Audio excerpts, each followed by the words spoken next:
أنا اكتشفت إن جوزي بدل دهبي الأصلي بدهب صيني فالصو وباعه من ورايا، والمصيبة إنه كان بياخد الفلوس يصرفها على مراته التانية، وأنا قال اللي كنت بلمع الإكسسوارات وفاكراها دهب. الموضوع بدأ لما كنت رايحة فرح واحدة صاحبتي، وطلعت طقم الدهب بتاعي عشان ألبسه. حسيت إن لونه مطفي شوية ووزنه خفيف، مش هو ده اللي أنا عارفاه. سألت جوزي خالد، قال لي بكل برود: ده من الركنة يا حبيبتي، هاتيه أخده وأنضفهولك عند الصايغ بتاعي. قلبي ما كانش مرتاح، فقلت أروح أنا بنفسي وأعملها له مفاجأة. أول ما الصايغ مسك الدهب بصلي وضحك وقال لي: يا مدام انتي بتهزري، ده نحاس ومطلي مية دهب، ده ما يسواش 200 جنيه. الدنيا لفتت بيا وعرفت إن في حد دخل الخزنة وبدل الدهب.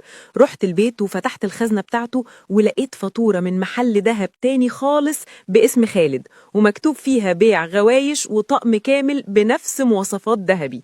بس قبل ما أقول لكم أنا عملت فيه إيه ورجعت حقي إزاي، أكيد مش هتشوف اسم سيدنا محمد وتعدي كده من غير ما تعمل لايك واشتراك وتصلي عليه في الكومنتات. يا رب اللي يكتب اللهم صلي على محمد ربنا يرزقه بمال حلال ملوش آخر. عرفت إنه متجوز واحدة أصغر مني في السر، وأخد تمن دهبي عشان يشتري لها مهر وعفش لبيتها الجديد. أنا ما كلمتوش، أنا كنت عاملاله قبل كده توكيل عام عشان يخلص ورق شقة كده كانت بتاعتي. رحت لغيت التوكيل فورا، واستخدمت التوكيل اللي هو كان عاملهولي بتاع إدارة السيارات، وبعت عربيته المرسيدس اللي بيعشقها لواحد صاحب أخويا بتمن رخيص في السر عشان انتقم منه. رجعت البيت ورميت له الدهب الصيني في وشه، وقلت له: زي ما دهبي طلع فالصو، انت كمان طلعت راجل فالصو. الدهب راح، بس عربيتك كمان راحت تمن الدهب ده. خالد اتجنن وجري ورايا، كان عايز يضربني، بس انا كنت مجهزة شنطتي واخويا جه ياخدني، وطلبت الطلاق. تفتكروا انا كده بقيت ست مفترية، ولا اللي يسرق شقة مراته وتمن دهبها يستاهل اللي يحصل فيه؟ واحدة بتحكي وبتقول: تخيلي لما تشوفي طليقة جوزك اللي كانت هانم وبنت ناس واقفة في عز الشمس بتلم زبالة وشايلة طفلين توأم على صدرها. ده اللي حصل مع سيف وهو راكب عربيته المرسيدس ومعاه مراته الجديدة ليلى. سيف شاف هناء، الست اللي كان بيعشقها وطردها من سنة، ببيجامة بيتها واقفة بهدوم مقطعة وبشرة محروقة بتلم زيز بلاستيك عشان تأكل طفلين شعرهم أصفر، نسخة من سيف. ليلى رمت لها ورقة ب200 جنيه باحتقار وقالت لها: هاتي لبن للعيال دي. وهناء بصت لسيف بكسرة، خلت روحه تتسحب منه. سيف افتكر الليلة اللي طردها فيها بسبب صور وفخ نصبته ليلى، وقرر يفتح الملف من تاني. سيف نزل مراته ليلى في المول وطلع جري على مكتب تحريات خاص، وطلب مراقبة لهناء وتفاصيل عن التوأم اللي معاها. الصدمة بدأت لما المتحري بعت له أول رسالة بصورة من سجلات مستشفى حكومي. سيف فتح الملف، وأول ما شاف تاريخ ميلاد الطفلين الدم نشف في عروقه. الطفلين اتولدوا بعد طلاقهم ب7 شهور بالظبط. يعني هناء كانت حامل في ابنه وهو بيطردها في نص الليل وهي مخبتش عليه. دي كانت بتحاول تقوله وهي بتبكي تحت رجله، بس هو اللي عماه الغرور وسد ودنه عن سماعها. سيف ما كانش قادر يتنفس، بس الصدمة الأكبر كانت في المستند اللي المتحري بعته بعد شوية. لقى إن الحساب البنكي اللي ليلى اتهمت هناء بسببه كان باسم ليلى نفسها، بس ببطاقة مزورة. سيف ركب عربيته وطار على المكان اللي هناء بتلم فيه زبالة، ولقاها قاعدة تحت كوبري وبتحاول ترضع ولاده وهي بتبكي. ولسه بيقرب منها لقى عربية سودة وقفت فجأة، ونزل منها رجالة ملثمين وخطفوا هناء والعيال قدام عينه. لو وصلت لهنا اعمل متابعه واكتب تموا، والباقي في أول تعليق. سيف شاف ولاده وأم عياله بيتخطفوا قدام عينه، وعرف إن ليلى مش بس دمرت حياته، دي كانت ناوية تخلص من الدليل الوحيد على جريمتها. سيف طار ورا العربية السوداء وكلم البوليس وهو بينهج من الخوف. العربية وصلت لمخزن مهجور، وهناك شاف ليلى واقفة وهي ماسكة مسكينة وبتهدد هناء وبتقول لها: لو كنتي موتي من الجوع والذل كان أهون لك، لكن طالما خلفتي الولاد دول ولسه سيف بيفكر فيكي يبقى لازم تروحي للي خلقك.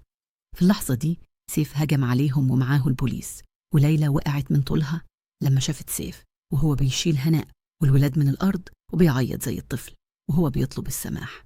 ليلى اتسجنت بتهمة التزوير والخطف والشروع في قتل، وسيف عرف إن عقد الألماظ ليلى هي اللي حطته الهناء في الهدوم عشان تلبسها قضية سرقة وتخلص منها. سيف رجع هناء القصر، بس هناء رفضت تدخل. بصت له وقالت له بوجع: البيت اللي انطردت منه وأنا شايلة ابنك في بطني، مش هدخله تاني يا سيف، كرامتي أغلى من قصرك. سيف كتب لها ولأولاده كل أملاكه ومصانعه باسمهم عشان يرضيها، وفضل سنة كاملة بيحاول يخليها تفتح له باب قلبها من تاني. هناء بقت هي الهانم الحقيقية اللي بتدير الشركات، وسيف بقى بيحاول يكفر عن ذنبه كل يوم وهو بيبوس إيد ولاده اللي كان هيضيعهم بسبب لحظة غضب. الموعظة: لا تصدق ودنك وتكذب قلبك، فالظلم نار مش بتنطفي إلا بدموع الندم، والست الأصيلة لو انكسرت بتبقى زي الذهب اللي مبيصديش. تفتكروا هناء كان لازم تسامح سيف وترجع له عشان خاطر الولاد، ولا كرامتها أهم؟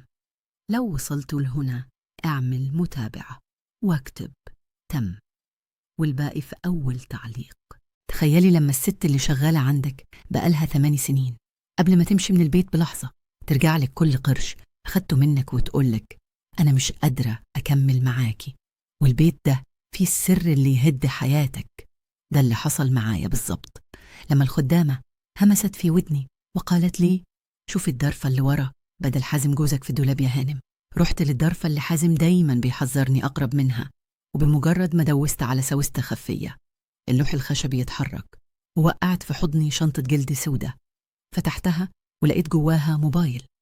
فتحت الموبايل ولقيت شات واحد مسميه قلب، وآخر رسالة كانت فيديو لطفل عنده 3 سنين بيقول بابا. الصدمة كانت زي الصاعقة. حازم اللي كان بيقول لي سيب الخلفة على الله طلع متجوز عليا بقاله 4 سنين ومخلف ولد. قلبت في الشنطة ولقيت عقود شقة في كومباوند فخم وتحويلات بنكية كل شهر ب50,000 جنيه لواحدة اسمها شيرين، والفلوس دي كلها من أرباح مطعم نكهة الشام اللي أنا بدأت فيه بفلوس شبكتي ووقفت فيه على الكاشير طول عمري. رجعت كل حاجة مكانها وحاولت أتماسك، وبالليل حازم دخل البيت وهو بيغني وفرحان ولا كأنه عامل حاجة. قررت أروح للشقة اللي في الكومباوند، وبالفعل وصلت هناك ولسه برفع إيدي عشان أخبط سمعت صوت ضحكة حازم من جوه وهو بيقول لشيرين هانت يا حبيبتي كلها شهرين كمان وأكون نقلت كل حاجة باسمي، وبعدها هرمي دينا في الشارع وأخدى منها المطاعم والبيت ونعيش حياتنا براحتنا. لو وصلتوا لهنا اعملوا متابعة واكتب تم، والباقي في أول تعليق. حازم كان فاكر إنه هيقدر يرميني في الشارع بعد ما أكل شقاية، بس هو ما يعرفش إن اللي سمعته ورا الباب كان هو القبر اللي حفره لنفسه. نزلت من الكومباوند من غير ما يحسوا ورحت للمحامي بتاعي ومعايا صور العقود والتحويلات، وبما إن نكهة الشام قانوناً كانت لسه متسجلة باسمي واسمه كشركاء، عملت إجراءات تجميد للحسابات فوراً بحكم قضائي قبل ما يلحق ينقل مليم واحد. يوم الخميس حازم راح المطعم لقى الحسابات محجوز عليها والعمال رافضين يشتغلوا والبنك وقف كل التحويلات اللي كانت بتروح لشيرين. رجع البيت وهو مجنون ولقاني قاعدة مستنياه والشنطة الجلد في إيدي. حازم انهار وبدأ يبوس إيدي ويقول لي نزوة وشيطان، بس أنا واجهته بتسجيل صوته وهو بيخطط يرميني في الشارع ويقلبني في حلالي. شيرين أول ما عرفت إن الحنفية اتقفلت والتحويلات وقفت أخدت ابنها والذهب وهربت وسابت حازم يواجه مصيره لوحده. حازم خسر كل حاجة في لحظة، المطاعم رجعت ليا بالكامل كتعويض عن حقوقي، وهو طلع من حياتي شحات زي ما بدأها معايا. الخدامة اللي كشفت لي السر طلعت عارفة غدره من زمان، وهي اللي أنقذتني من ضياع عمري. دلوقتي أنا كبرت مطاعمي وحازم ملوش مكان غير الندم والوحدة.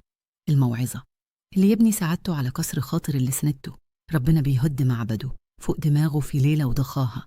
تفتكروا دينا كان لازم تسجنه بالورق اللي لقيتيه، ولا كفاية إنها خلته شحات؟ لو وصلت لهنا اعمل متابعه واكتب تم، والباقي في أول تعليق.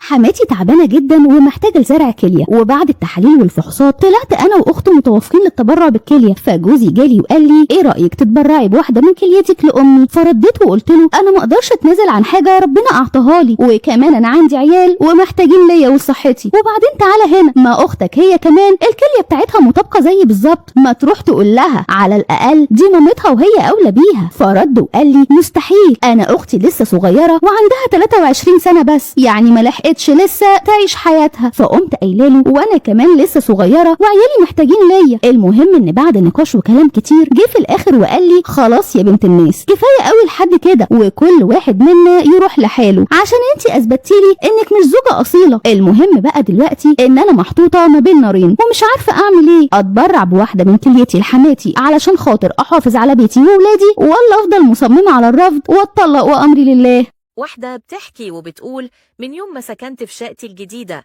وأنا بسمع صوت خبط غريب بيجي من ورا حيطة الدولاب كل يوم الساعة 3 الفجر، خبط منتظم كأن حد محبوس ومحتاج مساعدة. سألت البواب قال لي: يا مدام الشقة اللي جنبك مهجورة وصاحبها مسافر برا مصر من سنين. الخوف بدأ يسكن قلبي لحد ما في يوم قررت أزق الدولاب وأشوف إيه اللي وراه. لقيت فتحة صغيرة في الحيطة، ولما بصيت منها شفت أوضة منورة بنور خافت، وفي نص الأوضة كانت فيها كاميرا متوجهة لغرفة نومي أنا. وقفت مكاني مشلولة من الرعب، والفتحة كانت بتكبر كأن حد بيحاول يكسر الحيطة من الناحية التانية. جريت على باب الشقة عشان أهرب، بس لقيت المفاجأة اللي جمدت الدم في عروقي. المفاتيح مش موجودة، وصوت الخبط اتنقل وبقى على باب شقتي أنا من برا، وصوت ضحكة واطية بتقول: كنت عارف إنك هتكتشفي الفتحة النهاردة. يا ترى مين اللي برا وإيه اللي هيحصل لما الباب يتفتح؟ استنوا الجزء التاني. في الجزء اللي فات نورة شفت كاميرا بتراقبها من ورا الحيطة، وفجأة لقت حد بيخبط على باب شقتها ومعاه المفاتيح من برا. الباب اتفتح ودخل جاري اللي ساكن في الدور اللي تحتي، وكان ماسك في ايده موبايل شغال عليه بث مباشر لأوضة نومي. صرخت فيه: انت مين وعايز مني ايه؟ بص لي ببرود وقال: أنا مش جاري يا نورة، أنا صاحب البيت الحقيقي، والشقة دي كانت متأجرة لواحد مجرم، وأنا اللي زرعت الكاميرا دي عشان أقبض عليه وهو بيراقبك.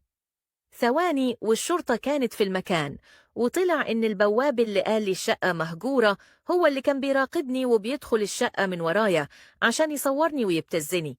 الجار طلع ضابط سري وكان مراقب المكالمات، وعرف إن البواب ناوي يقتحم الشقة الليلة دي.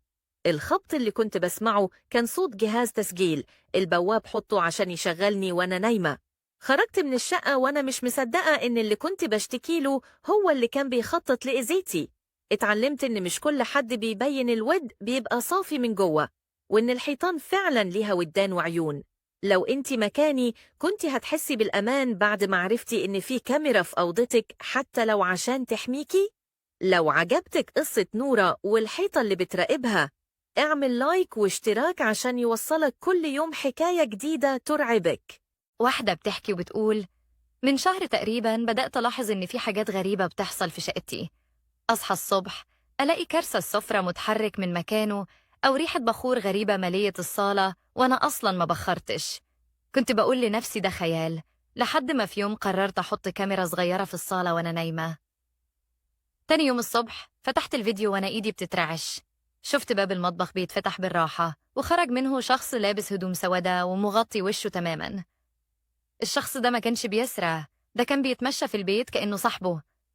والأرعب من كده إنه دخل أوضتي ووقف قدام سريري لمدة ساعة كاملة وهو باصص ليا وأنا نايمة.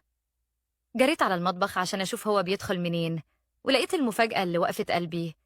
لقيت باب سحري ورا التلاجة بيفتح على منور العمارة، ولما بصيت في الأرض لقيت مفتاح شقتي الأصلي واقع هناك. يا ترى مين الشخص ده؟ وإيه السر اللي خلاه يراقبني كل ليلة؟ استنوا الجزء التاني. في الجزء اللي فات نورة شافت شخص غريب في شقتها من الكاميرا، واكتشفت باب سحري ورا التلاجة ومفتاح بيتها واقع هناك. اتصلت بالشرطة فوراً وطلبت من البواب يراقب المنور، ولما الفخ اتنصب الشخص ده ظهر تاني وهو بيحاول يدخل. قبضوا عليه، ولما كشفوا وشه الصدمة كانت أكبر من خيالي. طلع صاحب الشقة القديم اللي ماتت مراته هنا من 2 سنين، وكان فاكر إن مراته لسه عايشة وموجودة في البيت. الراجل ده كان عنده حالة نفسية صعبة، وكان بيعتبرني مراته وبيدخل يطمن عليا كل يوم بالليل. المفاجأة إن المفتاح اللي كان معاه هو نسخة مراته اللي ما كانش حد يعرف عنها حاجة. الشرطة أخدته للمستشفى عشان يتعالج، وأنا اكتشفت إن الشقة دي كانت بتتباع وتتأجر كتير بسبب الضيف اللي ما بيسيبش بيته أبداً. غيرت الأقفال وسديت الباب السحري، بس لحد النهاردة لما بشم ريحة بخور قلبي بيقبضني وببص ورايا وبسأل نفسي، هل فعلا هو كان لوحده ولا كان في حد تاني معاه؟ لو انتي مكاني كنتي هتقدري تنامي في الشقة دي؟ تاني يوم